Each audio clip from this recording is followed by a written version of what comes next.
गुज़िश्ता दिन एक बड़ा अजीब वाक़या हुआ। मैं कहीं अपने दोस्त के पास उसके घर गया तो मैं जब नीचे आ रहा था तो मैंने देखा कोई शख्स मेरी बाइक से पेट्रोल निकाल रहा था। मैं जाकर अपनी बाइक के साथ खड़ा हो गया और उस शख्स को देखता रहा कि ये क्या कर रहा है। थोड़े टाइम बाद जब मैंने उस शख्स को हाथ मारा, मैं कहा भाईजान ये मेरी बाइक है, आप पेट्रोल निकाल रहे हैं, मुझे भी जाना है, ये चोरी है।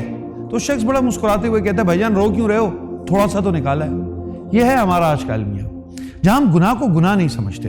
होटलों पर बैठकर किसी का मजाक उड़ा देना, चेहरे का मजाक उड़ा देना, किसी को मुख्तलिफ नामों से पुकार लेना, या छोटी छोटी बात पर झूठ कह देना, यह हमारे यहाँ आम हो गया।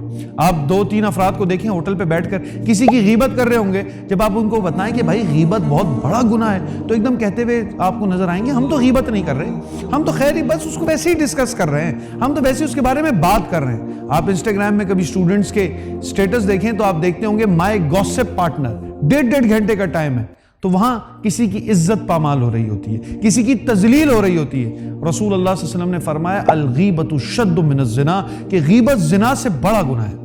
आपके जहन में एक सवाल आएगा कि जिना इतना बड़ा गुनाह जिसमें 2 लोग दाखिल होते हैं, और यहां गीबत जो सिर्फ जबान की हद तक है, ये इतना बड़ा गुनाह कैसे हो सकता है? इसकी वजह यह है कि गीबत करते हुए इंसान इस सेंस में नहीं रहता कि मैं गुनाह कर रहा हूं। हम गीबत को छोटा गुनाह समझते हैं, हम कोई ना कोई राय देकर उसको बहुत निगलेक्ट कर देते हैं। याद रखें, गुनाह को गुनाह समझें, ये ईमान का पहला तकाजा है। अगर आपसे नमाज छूट जाए तो दिल में फिक्र होनी चाहिए कि मुझसे नमाज छूट गई है, ये ना हो कि नमाज तो छूट जाती है, इसमें क्या है, बहुत लोगों से छूटी, नादिम हो, अल्लाह से माफी मांगे, यही करीना है। अगर इंसान गुनाह को गुनाह समझना छोड़ देता है तो वो दारा इस्लाम से खारिज हो जाता है।